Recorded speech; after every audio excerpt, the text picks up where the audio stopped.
I did want to pick your brain about atheism. Mm. And I know right now I would call you kind of a spiritual atheist. Is such a thing possible? Can one be a spiritual atheist? How would that work? I'm never quite sure what someone means by spiritual.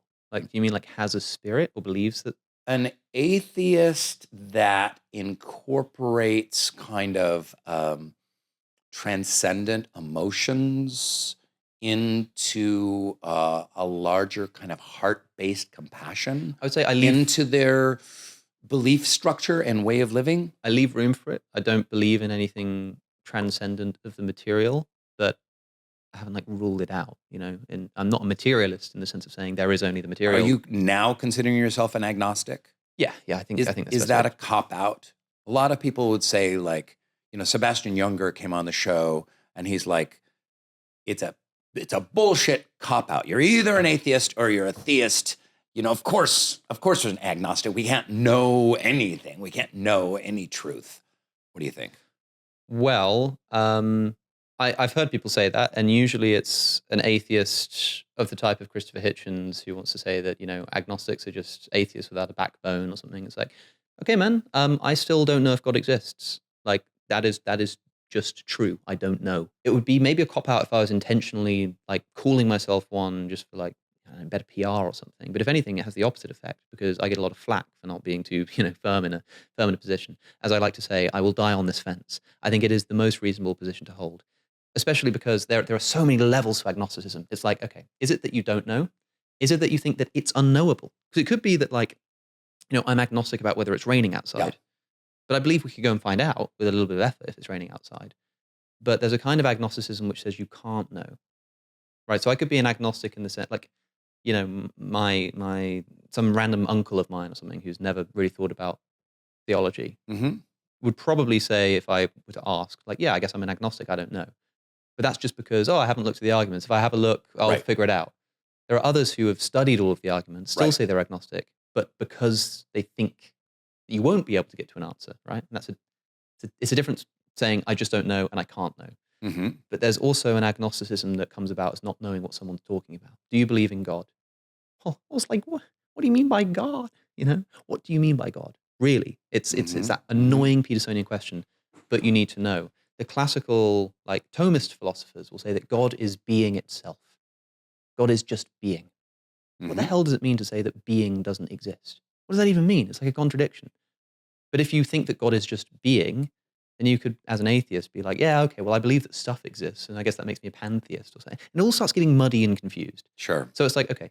We talked about this before in the limitations of language. Yeah, it's like ask me, like, define the thing you want to know if I believe in, and ask me if I believe in it, and I will tell you to the best of my ability whether I can or I can't. But if somebody says that agnosticism is just a cop-out, well, I think that's a rhetorical cop-out. I think they're just sort of saying something that's a bit sort of spicy and fun and makes you sound like an edgy atheist, but is actually indicative of either not understanding or purposefully misrepresenting the position of the agnostic.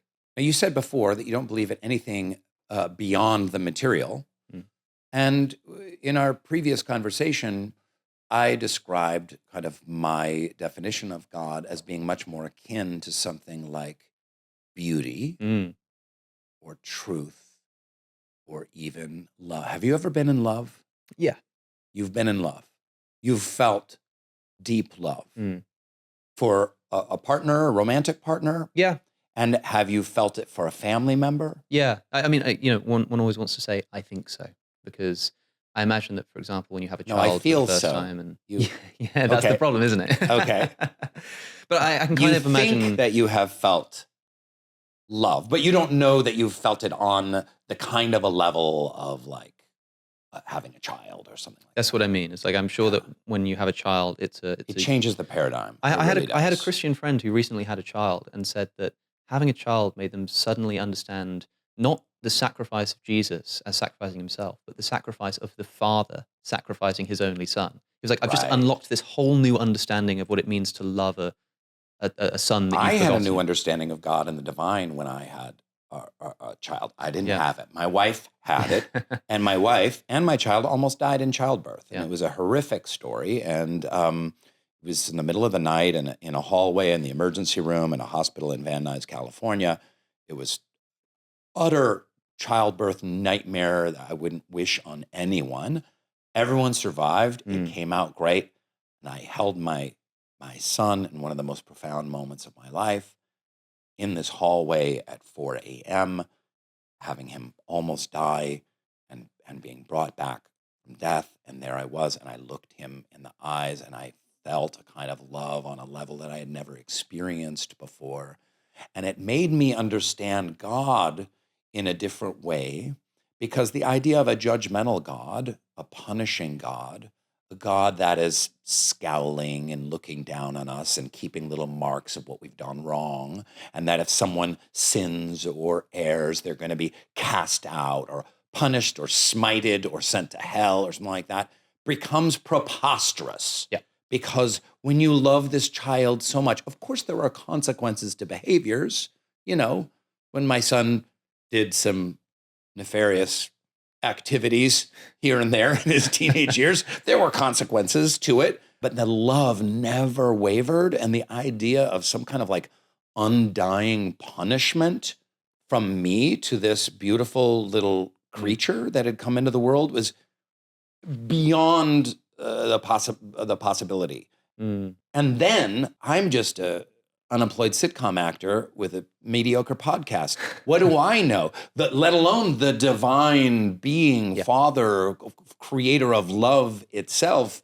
How much love, how much intimacy, closeness, and light does this, this essence hold us all? The idea of like some kind of punishment or smiting then just becomes ludicrous. So it did, for me, shift my my perspective of the divine. Does that make sense? And there are things which experience gives you that you just can't quite put into words. I mean, William James famously tried to sort of analyze what religious experience is, and he comes up with these, I think there are like 4 qualities, and one of the qualities of religious experience is its ineffability.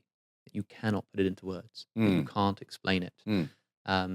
It's something that you literally just can't explain. It's like taking psychedelics, right? If you take psychedelics and you try to explain what it's like, you can kind of get halfway there, but there is a kind of knowledge that consists in experience. I heard in an interview that you did, and I was listening to a clip of it, and you were talking about like, imagine someone trying to write an essay about the color blue.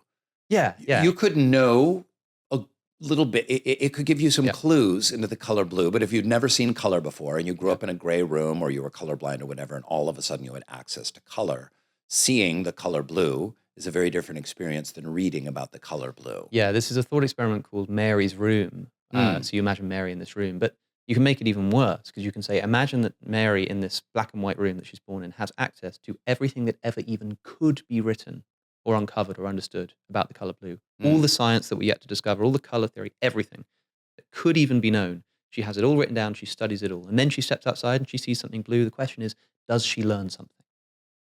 It seems like the answer is yes. And if that's the case, then there is a kind of knowledge that consists in experience. That is best.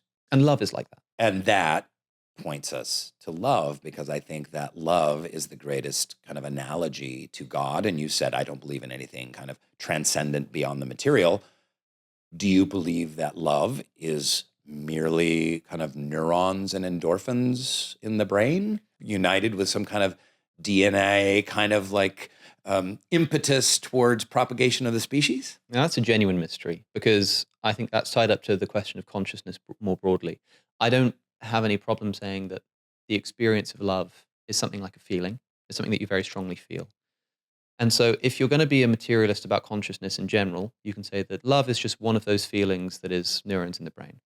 But not specific to love, just specific to feeling anything. I find it very strange to say that not that the feeling of love or the seeing of blue is correlated with brain activity, but that is the brain activity.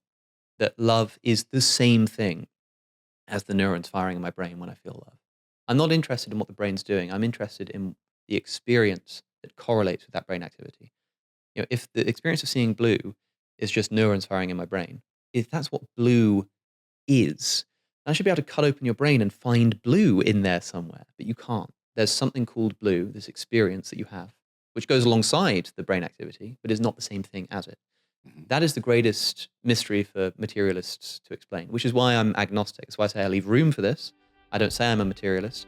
The biggest challenge for that is consciousness. The Soul Boom Podcast. Subscribe now on YouTube, Spotify, Apple Podcasts, and wherever else you get your stupid podcasts.